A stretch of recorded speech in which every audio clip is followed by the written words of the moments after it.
un versículo en el Antiguo Testamento que dice, en aquel día, solo Jehová será exaltado. ¿Lo ha leído? En aquel día, solo Jehová será exaltado. Yo quisiera orar por esta palabra en el día de hoy y que el Señor nos ayude a poder ministrarla conforme a la guianza de su Santo Espíritu. Padre, en esta hora queremos darte las gracias por tu infinita misericordia para con nosotros. Gracias, oh Dios, por tu presencia. Gracias que podemos congregarnos en el nombre que es sobre todo nombre, el nombre de Jesús. Gracias, Señor, que podemos cantar esas alabanzas dignas de tu glorioso nombre, sabiendo el propósito, Señor, de tu reunión, el propósito por el cual nosotros nos hemos congregado. Pido, Señor, tu ayuda, pido tu asistencia, que tu Santo Espíritu pueda a mí ayudarme. Tú conoces mis limitaciones, tú conoces, Padre, todas las cosas. También mira tu pueblo, la necesidad que todos tenemos de poder ser edificado y echar raíces espirituales, para, como dice Pablo en Efesios 4:16, para que no seamos niños fluctuantes, llevados por doquier, por todo viento de doctrina errónea. Señor, necesitamos más que nunca estar adherido, cimentado, apegado, enraizado a tu gloriosa palabra. Pon hambre y sed de justicia en cada uno de tus hijos aquí presentes. Padre amado, una vez más, sin ti nada puedo hacer, Padre. Ayúdame, oh Dios, te suplico, ayúdame, Señor, a poder expresarlo como tú quieres que sea expresado. En el nombre poderoso de Jesús. Amén.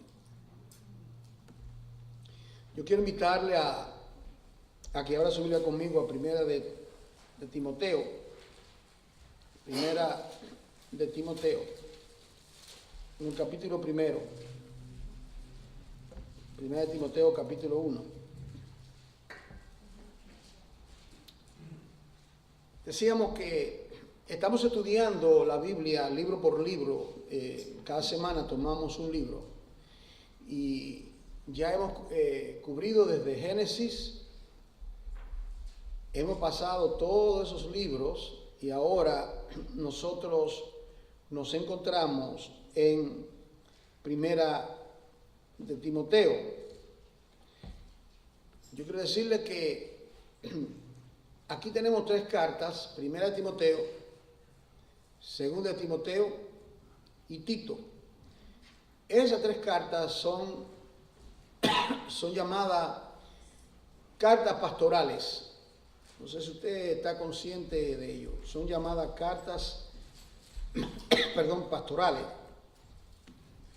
Y entonces alguien se pregunta, si esas cartas son llamadas cartas pastorales, ¿por qué la estamos estudiando en la iglesia?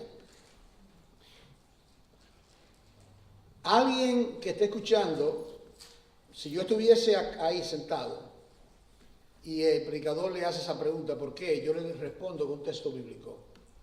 Porque toda escritura es divinamente inspirada y útil.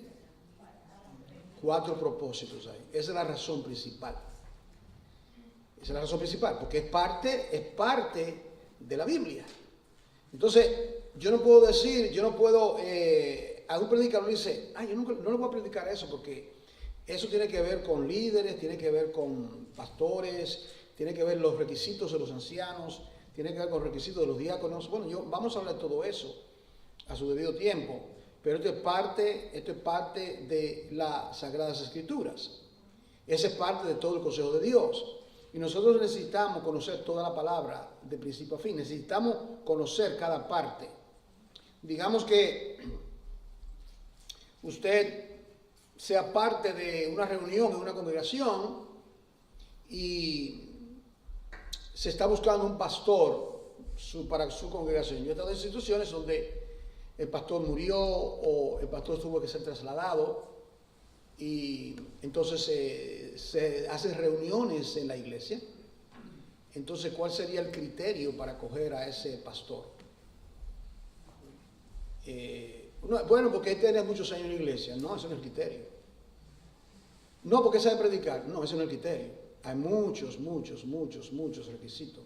Entonces, la iglesia tiene que aprender los principios que nos sirven a nosotros como una base, un sedazo para saber, para poder navegar las aguas en lo que tiene que ver con el ministerio de pastores y el ministerio de diáconos y otros ministerios que aparecen en las Sagradas Escrituras.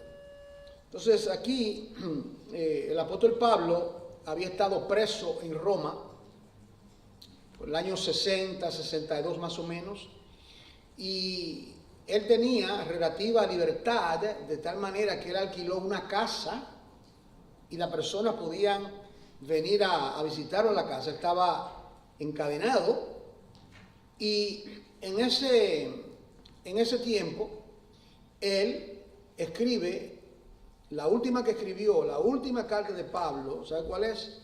Lo último que Pablo escribió fue segunda de Timoteo. Fue lo último que Pablo escribió. Entonces, primera de Timoteo, luego él duró 2 años preso en Roma. Luego a él lo libertaron y él comenzó a viajar.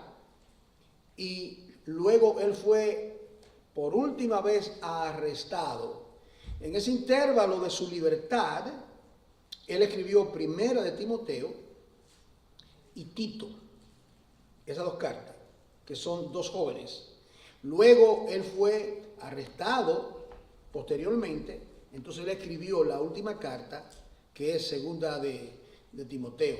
A su tiempo estaremos tratando, yo solamente tenemos tiempo para cubrir un poco de primera de Timoteo, primera carta de Timoteo. El apóstol Pablo escribió 7 cartas. ¿Ustedes recuerdan que yo dije que escribió 7 cartas? ¿Recuerdan? Romanos, primera y segunda de Corintios. Esas son ya dos cartas. ¿Qué sigue? Gálatas, Efesios, Colosenses, Filipenses y primera y segunda de Tesalonicenses. Parece que son 9, pero en realidad es que son primera y segunda, pero es la misma persona, es la misma iglesia. Esas 7 iglesias recibieron esas 7 cartas del apóstol Pablo. Estas cartas son diferentes porque son enviadas a personas, no a iglesias. Fue enviada a personas, no a iglesias. Entonces, él escribió 4 cartas en realidad a 4 personas. ¿Cuál fue? Falta una. ¿A quién escribió también una carta? A Filemón. A Filemón él escribió esa pequeña carta que solamente creo que tiene 21, 22 versículos. Uno puede leer esa carta básicamente en quizás algunos 7 minutos. La vamos a estudiar también. Pero él escribió esas 7 cartas a las iglesias. Él escribió esas 3 cartas pastorales. Él escribió a Filemón y a una escrita a los hebreos. Hay disputa. Yo personalmente creo que Pablo fue su escritor. No se sabe a ciencia cierta, pero según lo que yo he podido investigar y hasta todos estos años, mi opinión es que Pablo también fue el escritor de la carta. Dicen uno que fue Apolos, no hay evidencia. Otro dice que fue Timoteo, no hay evidencia. U otro. Pero todo señala al apóstol Pablo. Entonces, aquí en primera de Timoteo, ¿qué tal de este hombre llamado Timoteo? ¿Qué clase de persona es Timoteo? Nosotros sabemos, yo creo que en la Biblia, Timoteo es mencionado, creo que son 21 veces en la Biblia. Timoteo lo menciona el Nuevo Testamento. Y de él conocemos, primeramente, Timoteo tenía un padre griego y su mamá era judía. Por eso fue que Pablo, cuando iba a un lugar el apóstol Pablo quiso circuncidarlo para no ser piedra de tropiezo. Dice, mira, Pablo, sabemos que este muchacho, su papá es griego, es un incircunciso, y Pablo con mucha sabiduría lo mandó a circuncidar. Tiene lo que es circuncidar, cortarle el prepucio al miembro viril. Eso se hace hoy día aún los niños, ¿verdad? Yo circuncidé a mis 2 varoncitos, mis hijos. Ahora lo hace por asuntos higiénicos, pero si es judío, lo hace por asunto ortodoxo o religioso. Pero eso no salva a nadie, naturalmente. Eso no salva a nadie. Puede ser un judío circuncidado y estar perdido. Y puede ser un judío que no sea circuncidado y está salvo. Lo que salva es la fe en Jesucristo, lo que salva es el poder de la sangre, lo que salva es Cristo Jesús el que salva. Eso tenemos que estar claro que es el que salva. No es nada exterior. Ahora, Timoteo tenía la manera que, lo que conocemos de Timoteo es que la mamá de Timoteo, Eunice, y su abuela Loida, eso está en 2 Timoteo 1:5, a ver si yo paso rápidamente.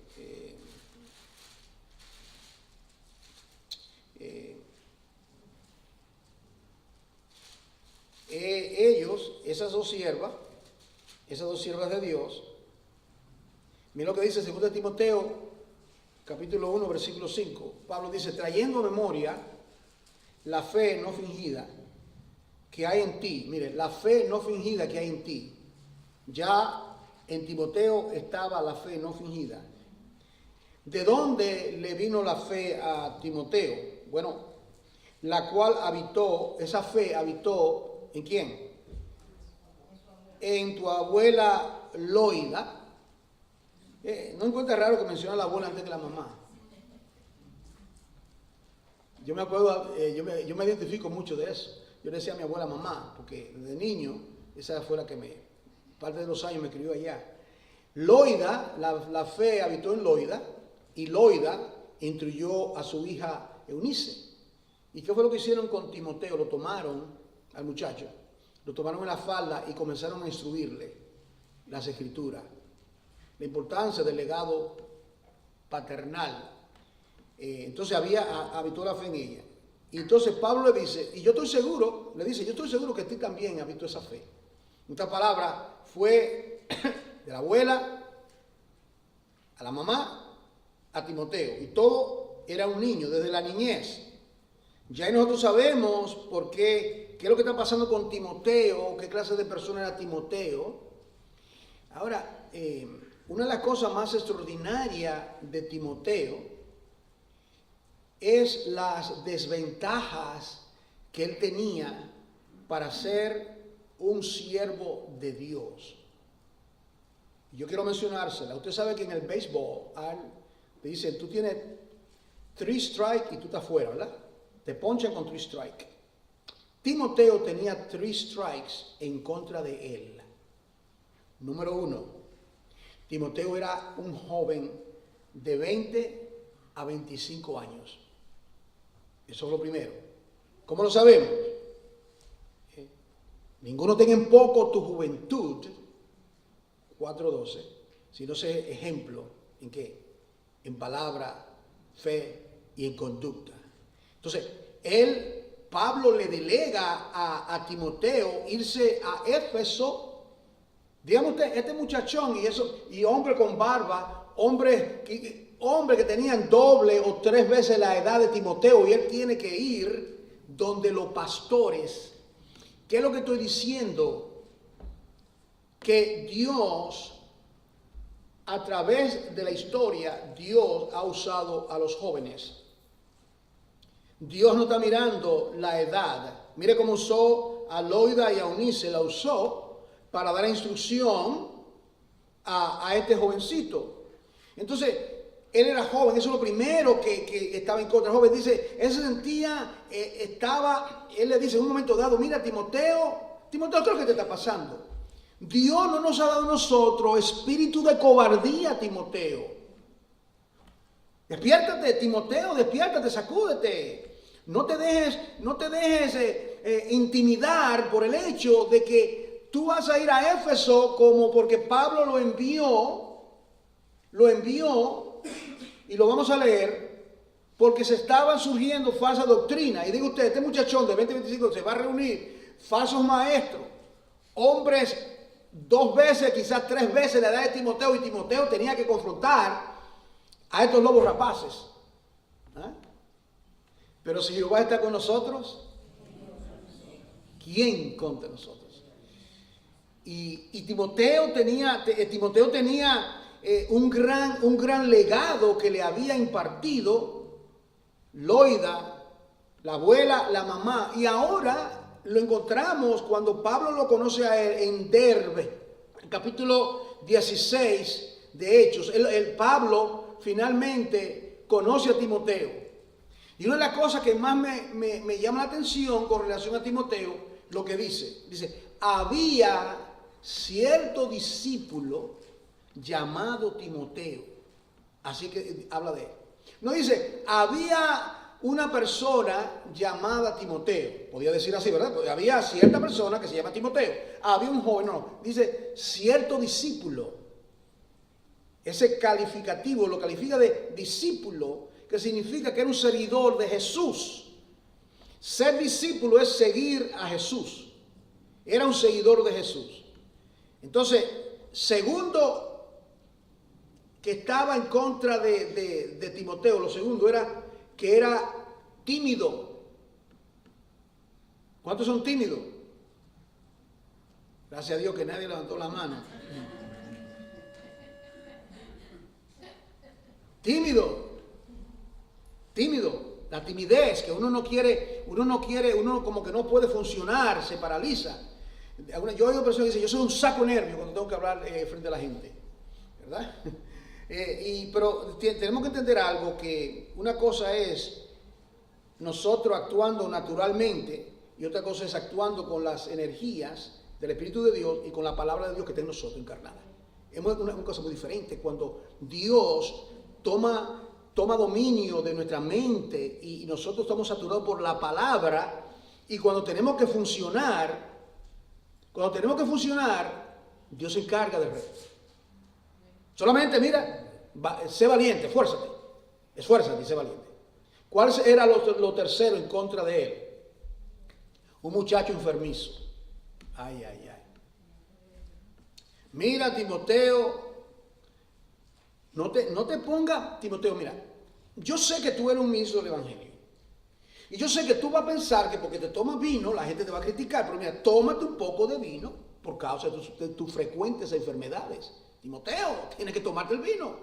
¿Por qué? Porque el agua en esos tiempos era un agua terrible. Ustedes saben en otros países que hay que hervir el agua, que hay que comprar agua de botella. Esa agua eso en comparación, esa agua que no había manera de purificar el agua en esos tiempos. Entonces Timoteo estaba enfermo constantemente, problemas estomacales tenía Timoteo. Entonces tenemos 3 cosas en contra de Timoteo: joven, tímido y enfermo. Habrá aquí alguien tendrá alguna excusa para decirle al Señor, yo no te sirvo porque...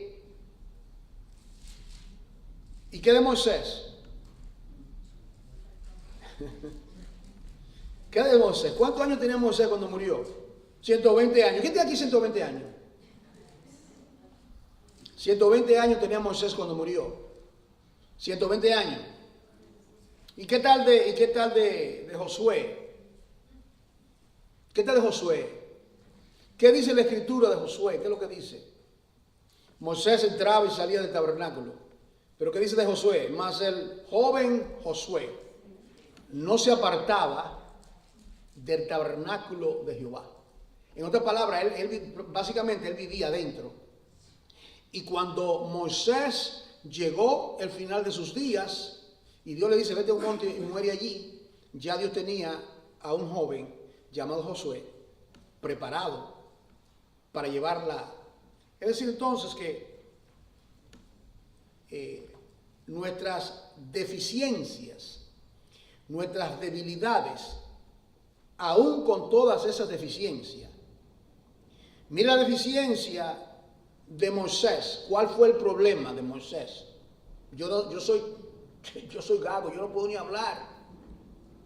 Yo no puedo ni hablar. Mi pastor, que yo siempre le hablo a ustedes, ¿verdad? Él padecía de gaguera, así se dice. ¿Ah? Tartamudo, que es mejor todavía, tartamudez. Y él, ahora, yo lo escuché a él predicar por 15 años. Juan Córdoba, así me decía. Y él, cuando tomaba la palabra los domingos y hablaba la palabra, ahí se iba todo eso. Luego tú lo veías, cuando salía así, usted interactuaba con él, era diferente. Ya no estaba con esa tartamudez, sino que él, en el púlpito, yo creo que usted capta el principio. Cuando hay que funcionar para Dios, si usted dispone su corazón, Salmo 108, mi corazón está dispuesto, oh Dios, Dios se encarga del resto. Dios nos ayuda, y como dice Pablo, bueno, yo quiero que Dios me use en medio de mis debilidades, para que el poder de Dios se va perfeccionando en medio de mis debilidades. Yo me voy a gloriar en mis debilidades. ¿Y qué de Pablo? Hermano, el apóstol Pablo, mire esto. Pablo era chiquito, jorobado, calvo y una nariz. Era una persona que, créame, no podía competir en Mr. Universo.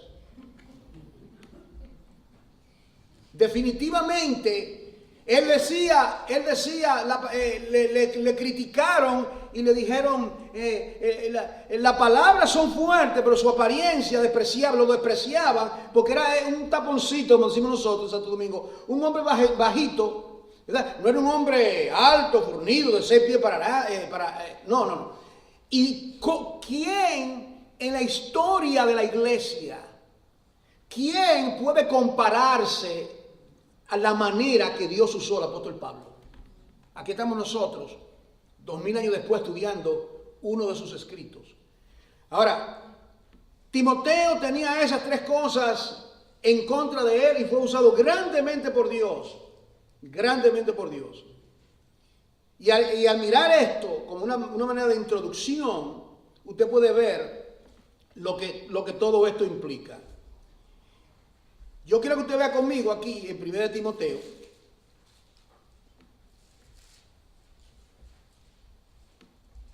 Se le llama epístolas pastorales, ese nombre, epístolas pastorales, en el siglo XVIII. Comenzó en realidad en 1703. Le dieron ese nombre, epístolas pastorales.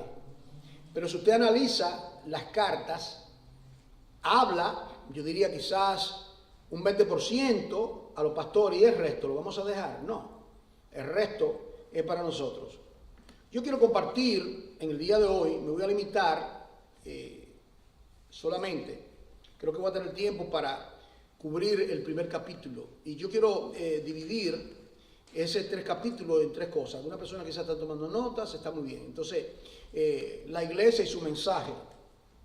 Podemos llamar esa primera parte la iglesia y su mensaje. Pablo le escribe esta carta, la primera, después que sale de la prisión, y él escribe y dice lo siguiente: Pablo, apóstol de Jesucristo, por mandato de Dios, nuestro Salvador, y del Señor Jesucristo, nuestra esperanza. Mire cómo introduce.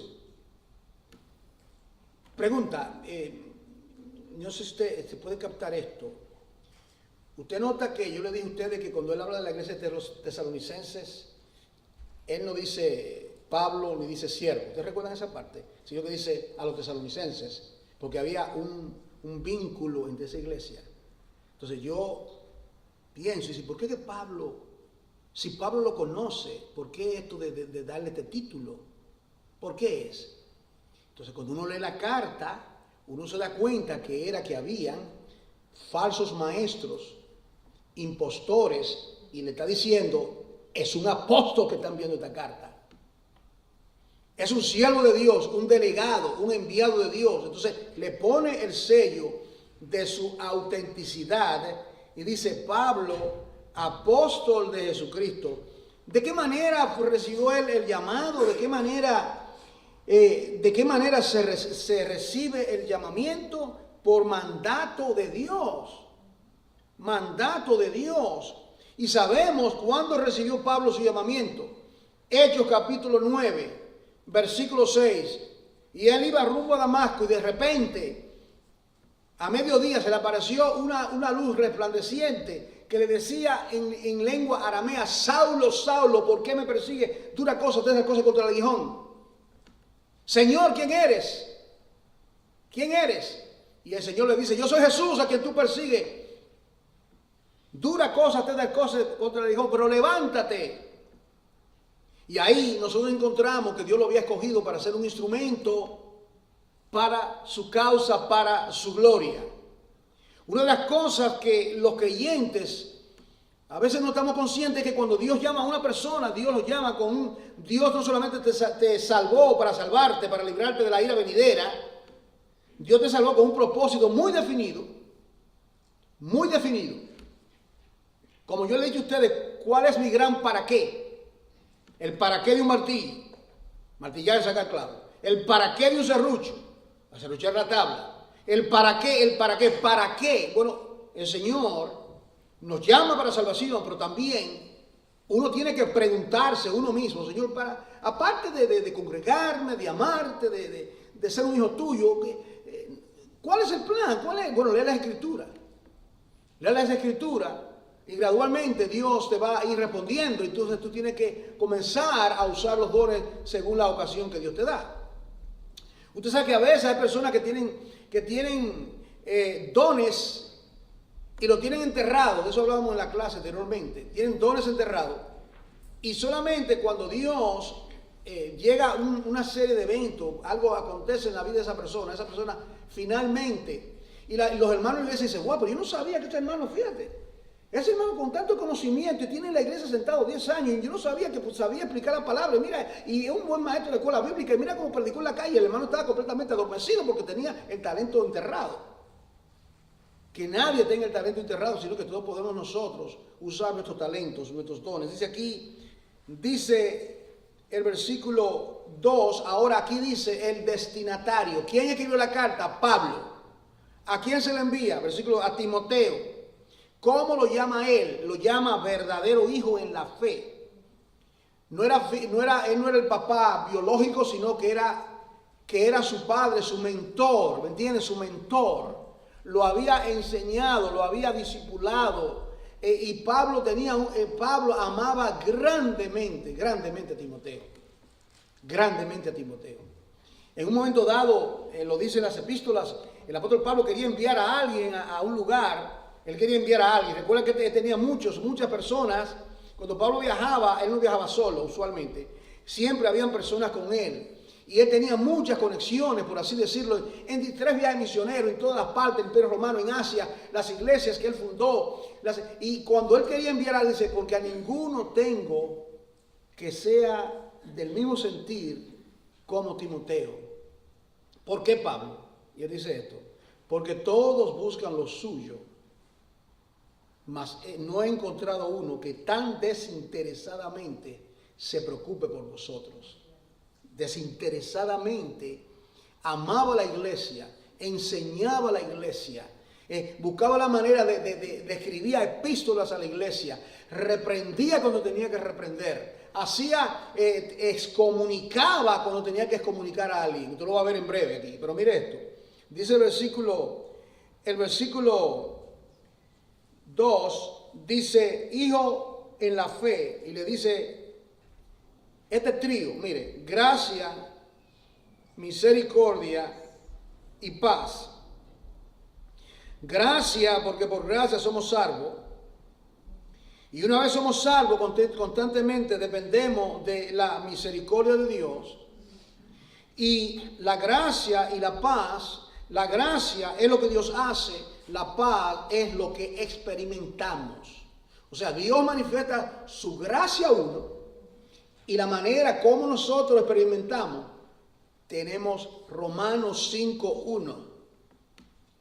Justificado pues por la fe, tenemos paz para con Dios, no por obra, para que nadie se gloríe, sino que es el don de Dios. La salvación es por gracia. Nadie merece ser salvo. ¿Usted sabe eso, hermano? Nadie, absolutamente nadie merece ser salvo. Es por pura gracia. Ahora, le dice aquí, versículo 3, ahora aquí viene por qué es que él le escribe. Porque ¿cuál es el propósito de esta primera carta? Le dije, como te rogué que te quedase en Éfeso, ya usted sabe por Hechos 28 que había una iglesia llamada los Efesios, usted lo sabe, la carta a los Efesios. Ahí era una iglesia que tenía ancianos. Y dice aquí, yo te den eso cuando yo fui a Macedonia. ¿Para qué? Dice, aquí viene uno de los propósitos, dice, para que mandases a algunos que no enseñen diferente doctrina. Ahí está el problema. En la iglesia de Éfeso se habían levantado personas dentro de la congregación que estaban enseñando falsa doctrina. ¿Qué se hace? Yo le quiero hacer esta pregunta. Pues yo quiero hacer esto de una forma como si fuera una clase, un diálogo, más bien que una prédica, ¿verdad? Si se levanta una falsa doctrina, digamos que yo no esté presente, yo no estoy presente, yo estoy enfermo, quizás no puedo asistir aquí, y se levanta y yo estoy ausente por 2 meses, 3 meses, y se levanta alguien con una falsa doctrina, ¿qué se debe hacer? Aquí dice, para que mandase, aquí viene, ¿usted ve? Para que mandase a algunos que no enseñen diferentes doctrinas. Parte de las falsas doctrinas eran las genealogías. Parte de las falsas doctrinas estaban en debate con relación a la ley. Y dice Pablo, ustedes ni aún entienden lo que están hablando. Y era un desastre. Los mismos aparentemente, el equipo pastoral, porque eran pastores lo que había. Y Pablo, mire, por eso, mire usted, hermano, cuán tenía que estar intimidado Timoteo. Mira este muchacho, este muchachito de 20 años o de 25 años y entra a la iglesia. ¿Y qué tú haces aquí? Yo vengo a mandarle a ustedes a que no enseñen falsa doctrina. Para eso fue. El apóstol Pablo, que ustedes conocen, me ha delegado una responsabilidad. Entonces, una de las cosas, Timoteo en realidad estaba llevando un trabajo delegado pastoral. No sé si usted me está entendiendo. Timoteo no era apóstol. Y Timoteo tampoco se dice, si usted lee las cartas, nunca dice que Timoteo era un pastor. Quiero que capte esto. Lo que pasa es que Pablo envía a Timoteo con la autoridad apostólica. Es decir, era como si Pablo estuviese presente con la autoridad. Dice, yo te mandé allá a este lugar, tú eres mi delegado, porque se ha infiltrado en la iglesia falsa doctrina y eso no se puede permitir. Es decir, que cuando alguien enseña falsa doctrina, y tiene que entender, hermano, que las iglesias se reunían en casas, ¿me está entendiendo? Era en una forma relajada, las iglesias estaban reunidas en casas, así era que se reunían los creyentes, no había templos, eran en casas, en diferentes casas. Recuerda, saludame aquí a Priscila y la iglesia que está en su casa, y Ninfa, la iglesia que está en la casa de Ninfa, ahí está la evidencia. Los templos lo hicieron 2 siglos después. Eso para desbaratar todo concepto templocéntrico que los seres humanos quieren tener. El templo de Jehová, como decían los falsos profetas en el Antiguo Testamento. No. Nosotros somos el templo del Espíritu Santo. Dios no habita en esa pared. Dios no está metido en esa pared. Dios habita en el corazón suyo y en el corazón mío, porque nosotros somos el templo del Espíritu Santo. Ahora, tengamos templo o no tengamos templo, el asunto es que continuemos sirviendo a Dios. Y él envía a Timoteo a enfrentar a estos lobos. Y ahora le dice, versículo 4, le dice, mira, enséñale a estos lobos rapaces que no enseñen diferentes doctrinas. Entonces hay que entender que no todo lo que usted escucha es sana doctrina, es siempre el contraste, ¿verdad? Es el contraste. Los otros días yo fui a una tienda, di $20 y me dieron $10 falsos. No, yo todavía lo tengo en el bolsillo. No lo voy a usar porque es falso. Sería mal de mí usarlo. Es falso, yo sé que es falso. Ahora, yo supe que era falso cuando te dicen un depósito y la máquina me devuelve el dinero. ¿Cuál es el punto? Yo no podía detectar. ¿Usted puede detectar? Yo no. Usted no puede detectar una falsa denominación. Entonces cogieron los $10 y eran falsos. Y corría con todo las otras denominaciones, el dinero. Entonces, en la iglesia se habían infiltrado falsas monedas, ¿me está entendiendo ahora? Falsa moneda. Y necesitaba a alguien con la palabra de Dios para detectar lo falso. De la única manera que se detecta lo falso no es con argumento, es con la palabra de Dios. Y recuerda que Timoteo era un hombre preparado por la abuela, por su mamá, por Pablo, capacitado para toda buena obra. Y ahí Pablo, yo me pregunto, fíjense hermano, Tito, mire esto que contraste. Tito era más maduro que Timoteo. Tito era más, tenía un porte de hombría, de coraje. Entonces, ¿y por qué Pablo no envía a Tito? Pablo, ¿por qué no envía a Tito a... Eso sería verdad. ¿Sabe por qué, hermano? Porque Dios prueba a sus soldados. Dios prueba a sus soldados. Y él sabía, de alguna manera, Pablo era un hombre dirigido por el Espíritu de Dios y dice, Timoteo necesita verdaderamente pelear y enfrentar esta situación. Una cosa es tener teoría del ministerio, otra cosa es tú meterte y fajarte a lo que está pasando en la cocina, ¿verdad? Entonces, Pablo usó a Timoteo para que él se enfrentase a esos lobos rapaces. Y le dice, no presten atención a fábulas, versículo 4, 1 Timoteo 1. Y genealogías interminables, o sea, fulano, engendró, Perenceo. Ellos cogían las listas del Antiguo Testamento y estaban discutiendo, ¿de qué tribu tú eres? Y comenzaban con la genealogía, cosas, ¿de qué edifica eso? Dígame usted, hermano. ¿De qué edifica saber la genealogía? Eso no edifica para nada. Y dice, mira lo que dice Pablo, que acarrean disputas, discusiones, más bien que edificación de Dios, que es por la fe. En otras palabras, el hombre de Dios enseña la palabra y no entra en asunto interminable. Ustedes lo saben, yo se lo he dicho, ¿verdad? Ustedes a veces me hacen preguntas a mí de milenio, premilenio, y yo le digo rápidamente, hermano, no quiero perder mi tiempo, porque hay diferentes posturas. ¿Se lo he dicho o no se lo he dicho? Yo no quiero coger el tiempo de un estudio bíblico para simplemente, bueno, este opina de una manera, este opina de otra manera, ok, ¿qué logramos? Estamos divididos. No edificó a nadie. Usted se quedó con su posición, pre-tribulación, usted se quedó con su posición, ante la tribulación, y el otro se queda, bueno, a mitad de la tribulación. Entonces, ¿de qué edifica eso? ¿Qué edifica eso? No edifica. No podemos buscar la quinta pata al gato cuando el gato tiene 4 patas. ¿Está entendiendo, hermano? Buscando, déjame ver si el gato tiene 4. No, tiene 4 patas. Dejemos de... No, entonces Pablo dice, ustedes están perdiendo tiempo en asuntos que no edifica a nadie. Y le dice, pues el propósito del mandamiento. O sea, el propósito de esta epístola, el mandamiento, lo que enseño, ¿qué es? El amor nacido de corazón limpio. Ese es el propósito.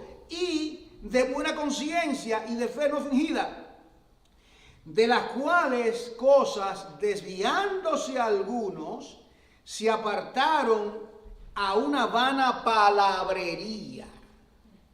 A una vana palabrería. Usted sabe dónde a veces acontece que gente comienza a apartarse y a naufragar cuando se meten a estudiar algunos seminarios. Yo le digo porque yo fui a uno y yo me salí. Porque comenzaron a negar los milagros, comenzaron a negar personas que anteriormente entraban y confiaban en la autenticidad de las Escrituras. Y luego se les sube el humo a la cabeza, como dicen. Y comenzaron a discutir, y el profesor, yo lo miraba, y él discutiendo de Moisés. Y digo, ¿qué yo hago aquí? Solamente terminé un año y no pude continuar, porque me estaban queriendo, como digo, yo vengo aquí para recibir pan pescado y me están dando escorpión y serpiente. No. Entonces aquí le querían dar escorpiones y serpientes en vez de la pura palabra que viene de la boca de Dios. Vanas palabrerías. Dice, queriendo ser doctor, usted ve, doctorazo, sofisticado. Queriendo ser doctores, lo ven que hay gente sofisticada con doctorado, de la ley, quieren ser doctores de la ley, los expertos en la ley. Mira lo que dice Pablo, sin entender, ¿lo ve? Quieren ser doctores sin entender ni lo que hablan ni lo que afirman. En otras palabras, no saben lo que están hablando. Y quieren ser doctores, hacerse como gente preeminente. No.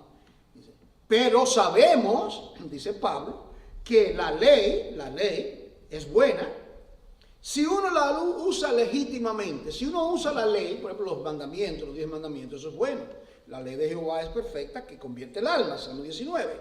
La ley es buena, no las falsas interpretaciones que a través de los siglos le dan los rabíes a esa ley. Eso es lo que está aconteciendo, para que usted tenga un cuadro de cómo se estaban introduciendo esas falsas enseñanzas. Dice, conociendo esto, que la ley no ha sido dada para el justo, sino para los transgresores y desobedientes, para los impíos y pecadores, para los irreverentes, profanos, para los parricidas, que matan al papá, maticidias que matan a la mamá, para los homicidas, usted lo ve, homicidio, usted sabe lo que es. Dice, para los fornicarios, para los sodomitas, para los secuestradores, para los mentirosos, pérjuros, y para cuanto se oponga, aquí viene, a la sana doctrina. Capte esto. Está la sana doctrina y está la falsa doctrina. Ahora, yo me pregunto, si esa fue una iglesia fundada por el apóstol Pablo, dígame usted, Pablo, y no solamente Pablo, por ahí pasó Apolo, por ahí pasó Timoteo, por ahí pasó Silas, grandes hombres de Dios. ¿Usted cree que no se puede infiltrar falsas doctrinas?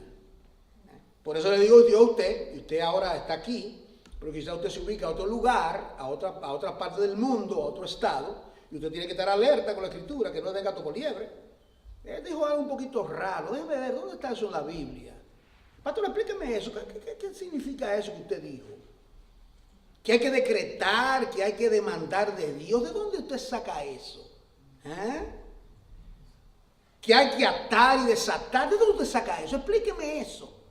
Y si usted conoce la Escritura, usted va a ver que está mal interpretando las Sagradas Escrituras. Porque atar y desatar no significa atar demonios, hacer un montón de cosas de la demonología. Creyentes que tienen una obsesión con los demonios y todo es demonio. ¿Ya han conocido a esas personas? Bueno, mejor que no conozca a esos, porque... Pero es una cosa terrible, todo es un demonio, no pude hacer algo, fue que el diablo. Yo no pude, el carro se me dañó, fue que el diablo me lo rompió. El niño se enfermó, fue que el diablo me está atacando. ¿Cómo es posible que teniendo un Dios tan poderoso, que tenemos la palabra de Dios, tenemos el Espíritu Santo, que el enemigo va a tener cabida en la vida de uno, hermano? Ahora sí, si yo me descuido, si un hombre se descuida y se pone a ver lo que no es, le pasa lo que pasa a David, que cae en brazos de una mujer extraña. ¿Ves? Si uno se descuida, si un creyente puede pecar contra Dios, pero Dios lo trae el arrepentimiento, como a David, como a Pedro y a todo creyente. Pero continuemos ahora aquí. Ahora viene esta parte aquí, mire esto, hermano. Dice, a lo que se oponen a la sana doctrina. Entonces aquí está claro, la palabra sana, mire esto, la palabra sana viene de una palabra griega que significa higiene, ¿entiende? Esa persona así higiénica, ¿qué significa? Limpia, pura, ¿verdad? Entonces, cuando dice sana doctrina, significa una doctrina higiénica, una doctrina pura, una doctrina que no tiene mixtura, una doctrina que no tiene falsas enseñanzas, que no tiene otros elementos errados. Eso es lo que significa sana doctrina. Y usted, como creyente, usted tiene que estar completamente, constantemente sumergido en la palabra de Dios para que nadie no le dé a usted una falsa doctrina. Ahora, dice aquí, según, mire esto, decía que esta primera parte del capítulo 1 es la iglesia y su mensaje. ¿Cuál es el mensaje? Se le llama el glorioso evangelio de Dios. En otras palabras, ellos se oponen a la sana doctrina. Siga leyendo. ¿Y cuál es la sana doctrina? El glorioso evangelio de Dios. Ahí se define claramente qué es la sana doctrina. Y si alguien le pregunta a usted, dígame hermano, hermana, dígame, por favor, dígame, ¿y qué es el evangelio? Defíname en unas cuantas palabras. Dígame usted qué es el evangelio. Yo les he enseñado que lo lleva 1 Corintios capítulo 15, 3, 4. Que dice pues, que había recibido el Señor, así mismo lo que lo enseñé, que Cristo Jesús fue crucificado conforme a las Escrituras, que fue sepultado conforme a las Escrituras, y que resucitó al tercer día conforme a las Escrituras, y que apareció. Y luego Pablo dice en el capítulo 15 que se le apareció a 500 hermanos juntos. En otras palabras, la autenticidad. Ese es el evangelio. Entonces, cuando alguien predica un evangelio que no lleva a esos 4 puntos, que Cristo se encarnó, ¿hay religión que dice que Cristo no se encarnó? Claro que los testigos dicen que Cristo es un ángel, van por otro lado, ¿verdad? Los mormones van por otro lado. Y cada uno, los musulmanes tienen también su postura con relación a que Jesucristo es un gran profeta, pero claro, Muhammad es el profeta con letra mayúscula y aparentemente Cristo es el profeta con letra minúscula. Y ahí estamos errados. Falsa doctrina. Entonces dice entonces, ese Dios bendito que a mí me ha sido encomendado. En otras palabras, el evangelio de Dios, a mí Dios me ha encomendado predicar ese evangelio. ¿Ve usted? ¿Nos ha encomendado Dios predicar el evangelio? ¿Sí o sí? ¿Sí o sí? La respuesta es sí. Yo no digo sí o no. Es sí o sí. Nosotros tenemos la encomienda de predicar el evangelio. Y fallamos, hermanos. Seamos honestos. Estamos fallando. Estamos fallando. Somos llamados a predicar el evangelio de 2 maneras. Verbalmente y con nuestra vida. Con nuestra vida. Nuestra vida tiene que ser un testimonio vivo de que Cristo ha hecho una obra poderosa en la vida de uno. El testimonio de uno que Dios ha hecho una obra. ¿Verdad?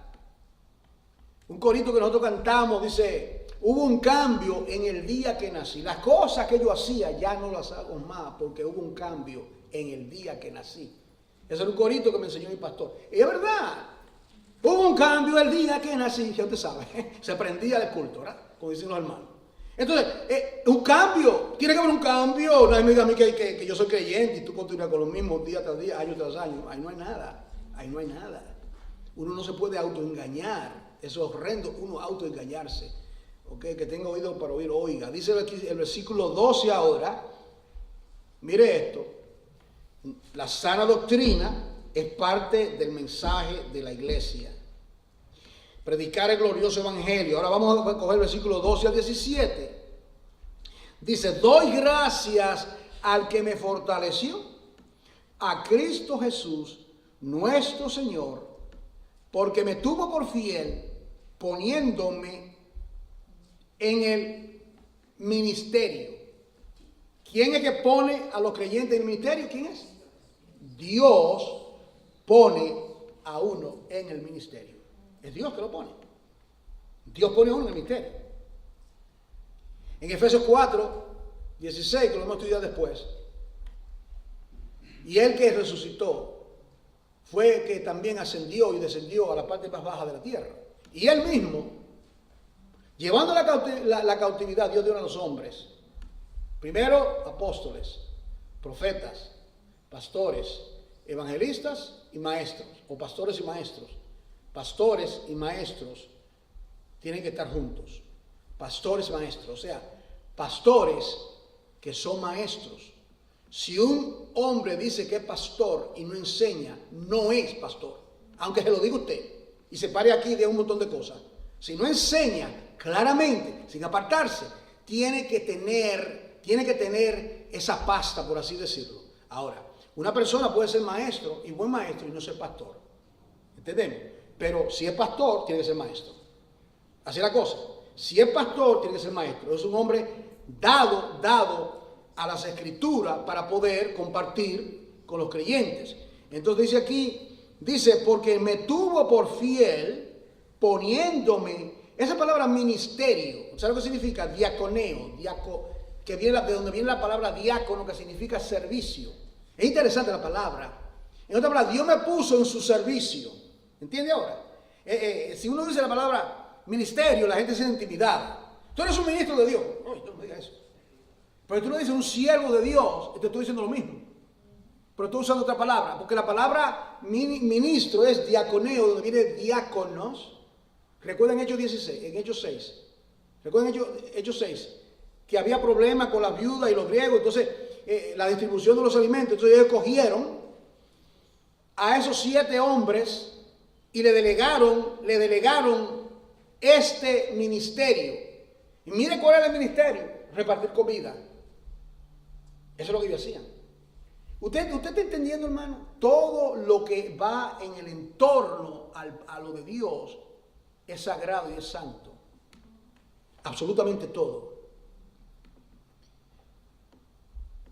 Usted sabe lo que hacían con la ceniza cuando en el Antiguo Testamento, cuando quemaban los animales, ¿verdad?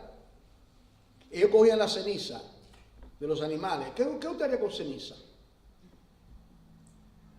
Por ejemplo, ceniza. Si algo usted hace, por ejemplo, un barbecue, usted coge la ceniza, quema algo, una asada, algo que está comiendo. Eso de ahí lo botan. Pero ¿qué hacían ellos con la ceniza? Ellos lo enterraban. Y fuera del campamento, fuera, lo ponían en un lugar y Dios dio instrucción. ¿Por qué? Porque esa ceniza fue usada, esa leña fue usada para quemar a un cordero que representa la expiación por el pecado tuyo y por el mío. Por eso es que es importante.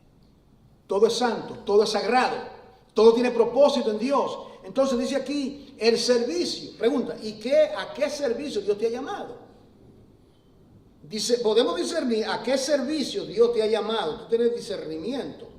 Y si Dios te ha llamado a un servicio, a un diaconeo, ¿verdad? A su tiempo, Dios te va a capacitar y te va a ubicar. Continuemos. Habiendo sido antes blasfemo. Mire, ¿qué clase de persona era Pablo? Tenía mucho en contra de él. Era un blasfemo. Más todavía, Pablo era un asesino. Mató a Esteban. Él dio el voto. Y no solamente eso, él no discriminaba. Dice, cogía a las mujeres, a hombres y a mujeres, y lo arrastraba a la cárcel. Mire la clase de hombre que era Saulo de Tarso hasta que tuvo el encuentronazo con el Cristo resucitado. Ahí se cambió todo. Entonces dice aquí, habiendo yo sido, en otras palabras, mire, si Dios era un blasfemo, mire lo que está diciendo, si yo era un blasfemo, un perseguidor de la iglesia, un maleante, un perverso, y Cristo me interceptó y me salvó a mí, ¿qué no hará Dios con ustedes que no tienen esos malos credenciales? ¿Está entendiendo, hermano? Es decir, que Dios usa a sus hijos, no importa el pasado que uno haya tenido. Entonces dice aquí, me gusta esta parte, dice, palabra fiel. Dice aquí que él lo hizo por ignorancia e incredulidad. ¿Lo ve ahí? Yo era un incrédulo y era un ignorante, pero era un doctor en la ley. ¿Recuerda? Era un hombre eminente. ¿Recuerda cuando tú dices, bueno, si alguno tiene de qué hablar, ustedes recuerdan Gálatas, si alguno tiene de qué hablar, ustedes quieren echársela. Ustedes creen que yo soy una persona sin ninguna preparación. Vamos a comenzar. Circuncidado al 8º día. De la tribu de Benjamín. Hebreos de hebreos. Y cuando sea los fariseos. En otras palabras, chúpate esta mientras te mando la otra. ¿Quieres que te dé? ¿Tú quieres que yo me jacte? ¿Y qué dice Pablo? Todo esto para mí es basura por el eminente conocimiento de nuestro Señor Jesucristo. O sea, no es que, pero entienda esto. Dios, por ejemplo, su trasfondo cultural, su vida pasada, su educación, su gracia e idiosincrasia en la vida suya, donde usted nació, hay cosas en la vida suya que Dios la puede usar para el ministerio. Hay cosas en su vida, cosas que pueden ayudar, que pueden bendecir, que pueden magnificar a Dios. Yo decía a las hermanas en la clase anteriormente, esta Dorcas que había muerto y Cristo la resucitó, no, Pedro, creo que fue Pedro, y dice que ellos le enseñaron los bordados que ella hacía, los tapices, ¿recuerdan eso? Ellos estaban, y digo, pero ¿por qué? ¿Por qué Lucas, el escritor, tomó nota de ello? Para decir, mire, ese talento, ella estaba ministrando a los santos. Quién sabe, a lo mejor dijo, bueno, vamos a dar la Santa Cena. Y ella se esmeraba tejiendo, haciendo un bordado bien hermoso, porque era para su Señor que lo estaba haciendo. Cuando tú haces algo, hermano, cuando usted hace algo, la pregunta debe de ser esta: ¿de qué manera yo hago esto, Señor, que tú te glorifiques? ¿De qué manera yo hablo? ¿De qué manera yo predico, enseño? Que quite los ojos de mí como vaso de barro lleno de imperfecciones, y el pueblo de Dios lo ponga en ti y te glorifique a ti, te edifique a ti y te dé gloria a ti. ¿De qué manera lo hago? ¿De qué manera canto, presido, trabajo con los niños, tengo algún talento, habilidades manuales, lo que sea? Mire lo que pasó con esta mujer, ¿verdad? Ahora, dice aquí entonces, dice que todo esto Él lo padeció porque la gracia de nuestro Señor Jesucristo fue más abundante con la fe y el amor que es en Cristo Jesús. Versículo 14. Aquí viene esta palabra que aparece, creo que son 3 veces o 4. Palabra fiel, dice. Palabra fiel. Esta es una palabra fiel. Presten atención. Palabra fiel, ¿cuál es? Y digna de ser recibida por todos. Todos deben de entender, deben recibir esta palabra fiel. ¿Cuál es? Que Cristo Jesús vino al mundo para salvar a los pecadores. Y por favor, pónganme en la línea como el número 1, no en la cola. ¿Entienden? Pablo dice, mire, la gracia de Dios, yo soy el peor de los pecadores. ¿Usted entendió el contexto? Él está diciendo a Timoteo, mira el ejemplo que te estoy dando. Olvídate de tu timidez, mira lo que Dios ha hecho con la vida mía. Yo era un blasfemo, era un hombre malo, tenía credenciales. Y aunque tú eres joven, aunque tú eres tímido y estás enfermo, Dios quiere usar tu vida. Entonces te ponga ahí la deficiencia suya, yo pongo las mías. Usted esto, lo otro, pero Dios quiere usar su vida, hermano, nuestras vidas. Dice entonces, pero por esto fui recibido a misericordia. Qué expresión tan hermosa, ¿eh? Dios nos recibe a misericordia para que Jesucristo mostrase en mí, ¿qué cosa? El primero, aquí está otra vez, toda su clemencia. Mire lo que Dios hizo con Pablo, mire esto. Él dice aquí que la razón por la cual Dios lo salvó a él, y yo me preguntaba, yo me he hecho esa pregunta, pero ¿por qué el Señor nos llamó a Pablo y fue uno de los apóstoles? Él estaba vivo. Él estaba vivo en el tiempo de Jesús. Pablo tenía aproximadamente la misma edad que Jesucristo, se creen algunos. ¿Y por qué no lo llamó? Aquí dice por qué. Dios quería usar a Pablo como un techado, como un ejemplo. Mire, Dios le permitió la voluntad perfecta, permisiva de Dios. Dios permitió que Esteban muera, que persiguieran a mujeres, que la iglesia fuera dispersa, para mostrar por medio de Pablo, ¿qué dice él? Para mostrar, para ejemplo de lo que habrían de creer en él para la vida eterna. ¿Ustedes recuerdan lo que pasó cuando Pablo se convirtió, que todo el mundo que estaba huyendo de él? O sea, tuvo que venir, recuerda que tuvo que venir el Dios de consolación y tuvo Dios que hablar. Le dijo, pero Señor, mira, vete a un sitio en tal lugar, y ahí está este hombre llamado Saulo de Tarso, importante, es aquí el hora. Pero Señor, ese no es el asesino que tuvo que ver con la... Sí, ese mismo es. Otra pregunta. Ve, porque instrumento escogido me es este. Yo le voy a mostrar a él cuánto le es necesario padecer por causa de mi nombre. Hay padecimiento. En el servicio a Dios hay padecimiento, hay malentendido, hay problemas. No espere que todo va a salir, todo va a salir. Hay problemas, hay lucha, hay conflictos. Dice Pablo, yo voy a ser ejemplo para los que han de creer para vida eterna. Y mire cuántas personas el Señor salvó por medio de Pablo. Mire la cárcel de Filipo, lo que acontece. Los presos no podían salir. Los presos no podían salir a oír el evangelio. Y Dios pregunta, pero ¿cuál es el problema? Voy a coger a Pablo, va a predicar, le va a dar una tremenda paliza, lo van a meter en la cárcel y él va a predicar y se va a casar con los presos. ¿Otra pregunta tiene?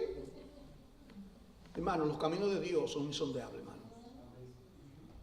Nosotros, el problema de nosotros es que nosotros creemos que Dios piensa como nosotros. ¿Qué dice Isaías? Que mis pensamientos, que así como están más altos, los pensamientos del Dios eterno, más altos que los míos. Y a veces Dios te deja a ti con la boca abierta cuando tú no esperas lo que Dios hace. Yo me he quedado con la boca abierta. ¿Cómo fue que Dios lo hizo? ¿Cómo fue que Dios obró? Que sí, ¿qué fue lo que te hizo? ¿Que te puso barro? ¿Que? No me pregunten más. Una cosa yo sé, que yo antes era ciego y que ahora yo veo. Déjense de negar lo innegable. Yo era ciego, ustedes lo saben. Y lo expulsaron. Qué gran satisfacción esos religiosos empedernidos. Esa generación de víboras, ¿verdad? De que el padre de ellos es el diablo, dijo Jesús. Y mire, y lo votaron. Y el Señor lo encontró después, usted lo sabe. Ahora, mire esto, esta recta final. Mire lo que dice aquí ahora, mire aquí. Dice esto: Él fue recibido misericordia. Jesucristo quiso usarlo a él como un ejemplo. Él quería mostrar, por medio de este pecador tan empedernido como Saulo de Tarso, quería mostrar su clemencia. ¿Para qué? Bueno, para que él fuese un ejemplo de lo que habrían de creer en él para vida eterna. En otras palabras, si Dios pudo hacer una cosa tan tremenda con Pablo, ¿qué no podrá Dios hacer? ¿Qué no podrá Dios hacer con nuestras vidas? Y no solamente lo que somos salvos hoy, sino solamente en torno al servicio, al diaconeo, al ministerio. Al ministerio. Usted debe estar constantemente: Señor, ya es tiempo. ¿Qué voy a hacer? Usa mi vida. Los tiempos pasan, los años pasan. Yo quiero que tú uses mi vida en el ministerio. Lo que Dios te ha dado, el don, la habilidad, usarlo para que Dios sea glorificado. Dice aquí: por tanto, al Rey de los siglos, inmortal, invisible, al único y sabio Dios, sea honor. ¿A quién le da Pablo la gloria por todo lo que Dios hizo en su vida? Se la da a Dios. A Dios. Eso es lo que uno hace cuando Dios usa nuestras vidas, ¿verdad? Dios usa, yo le decía a los hermanos en una clase que estaba dando, cuando Dios nos delega algo que hacer, uno está temblando, uno se siente, yo no qué, porque esos zapatos son muy grandes para mí. Uno dice, ¿verdad? Sea lo que sea, el ministerio que sea. Pero cuando Dios ve que, Salmo 108, mi corazón está dispuesto, oh Dios, cantaré salmos a tu nombre. Mi corazón, yo sé que yo no puedo pelear, yo sé que yo no puedo hacer esto. Yo me deposito en tus manos. Yo pido sabiduría como Salomón para esta obra. Cuando Dios ve eso, el corazón se olvide, hermano. Póngase a dormir tranquilo, tranquila. Cuando llegue el momento de funcionar, usted va a ver la gracia de Dios que le va a dar las palabras, le va a dar el mensaje, le va a poner sal en su boca, palabras sazonadas con sal, como dice Pablo. Dice aquí, este mandamiento, versículo 18, Hijo Timoteo, este mandamiento, esto que yo te estoy mandando, esto no son sugerencias, son mandamientos. Este mandamiento, hijo Timoteo, te encargo. Esa palabra encargo, esa palabra te encargo, es como una orden militar. En inglés dice a charge. O sea, que por ejemplo, venía el teniente y le daba al otro, y luego iban a todos los soldados. Y venía uno representado y le daba una orden. Y todo el mundo acataba esa orden. Todo el mundo. Le decía, bueno, ustedes se están quejando porque se están levantando a las 5 de la mañana para hacer ejercicio. Y por esa queja lo vamos a castigar y mañana se van a levantar a las 4 de la mañana. Y es una orden del capitán, que pase buen día. Y se iba. ¿Es o no es? Y que alguien no se levantaba a las 5 de la mañana, a la hora que sea. Ellos iban, lo estaban velando. Mira, vete allá, te quedas sin desayuno hoy. Hame 80 push-ups, no sé lo que es ponte a hacer ejercicio. Era una orden. Y a veces nosotros nos olvidamos, iglesia, que Dios nos ha dado orden a nosotros. Él nos da sugerencias, Él nos manda, nos ordena, nos manda. Y dice, este mandamiento, esta orden, Timoteo, que te encargo para que conforme a las profecías que se hicieron en cuanto a ti, hubo palabra de Dios para Timoteo en presencia de muchos, para que milite por ella, por la palabra, por ella la buena milicia. ¿Ve? Milicia, está hablando de un ejército. Tú tienes que pelear la milicia, manteniendo la fe y la buena conciencia. ¿Usted sabe lo que significa la palabra conciencia? Con ciencia. Con ciencia, con entendimiento. Que los seres humanos tienen entendimiento, que van a ser juzgados por la ley de la conciencia, dice Pablo Romano. ¿Están entendiendo? Cada persona va a ser juzgado por su conciencia. Porque la conciencia le redarguye a toda persona en el planeta si está haciendo algo bueno o malo, sí o sí. ¿Usted cree que, él no conoce a Dios, por eso hace lo malo? ¿O sí? ¿Y tú crees que eso es así? Que Dios no le va a llevar, no lo va a llevar a cuenta porque no oyó el Evangelio. Dios lo va a llevar a cuenta. Esa es la temática de Romanos 1 al 3. Que todos están bajo la ira de Dios, por cuanto todos pecaron y están destituidos de su gloria. Y ese es el Evangelio. Ahora mira esto, hermano. Esto último. Manteniendo la fe y la buena conciencia. Algunos desecharon la fe y la buena conciencia, la cual naufragaron en cuanto a la fe. Algunos naufragaron. Hubo algo aquí malo que estos dos individuos, y lo dice por nombre, que son Himeneo y Alejandro. Usted ve, hermano, que yo le dije a ustedes los otros días, hermano, no mencione ese nombre. Usted está leyendo que está aquí. ¿Qué hace Pablo? Él lo mencionó por nombre. Eso es que a mí yo me maravillo que lo que gente quiere ser más sabio que Dios. Dios da instrucciones, menciónalo, el nombre es perverso, está engañando. Dice, Himeneo y Alejandro. ¿Qué pasó con estos dos? Lo entregué a Satanás. ¿Qué es esto? Lo entregó a Satanás. ¿Y por qué lo entregó a Satanás? Para que aprenda a no blasfemar. ¿Qué significará eso, que lo entregó a Satanás? Muchas especulaciones. Lo entregó a Satanás, lo excomunicó. Es como él lo dice en 1 Corintios, es como excomunicarlo de la iglesia, con el fin de que puedan de alguna manera estar completamente en la iglesia, estar excomunicado. Tú no eres bienvenido, nosotros no te odiamos a ti, pero tú has traído falsa doctrina. Nosotros no te aborrecemos a ti, aborrecemos la falsa doctrina. Tú eres un ser humano, nosotros tenemos que amarte como ser humano, pero aborrecemos la falsa doctrina que está dañando la iglesia, no lo podemos permitir. Vete, lárgate. Aquí no venga con eso. Los otros días me llamó un pastor de Texas y me estaba contando que se le estaba metiendo una falsa doctrina por alguien que vino a la iglesia. Me dijo a mí, ¿qué yo debo hacer? Hermano, ¿qué usted cree que yo debo hacer? Número 1, no le dé parte a eso. Número 2, haga una reunión con los líderes, con los líderes de la iglesia. Y número 3, el domingo, anúncielo y denúncielo públicamente que está enseñando falsa doctrina en la iglesia.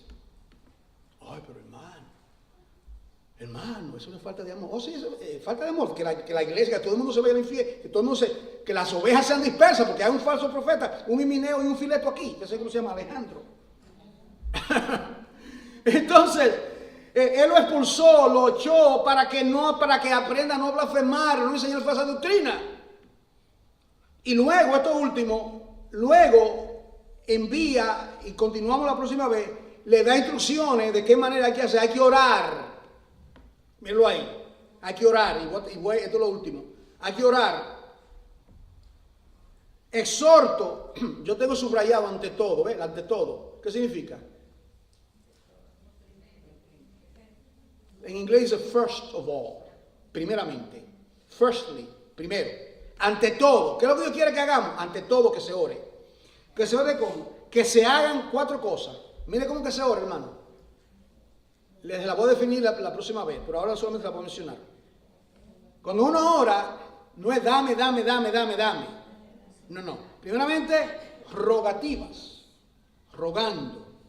Segundo, oraciones. Es diferente a rogativas.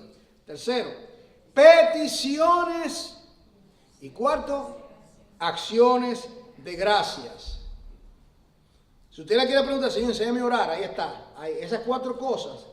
¿Verdad? Oraciones, rogativas, tú estás rogando por otro. Lo vamos a definir la próxima semana. Y dice, ¿por quiénes se debe orar?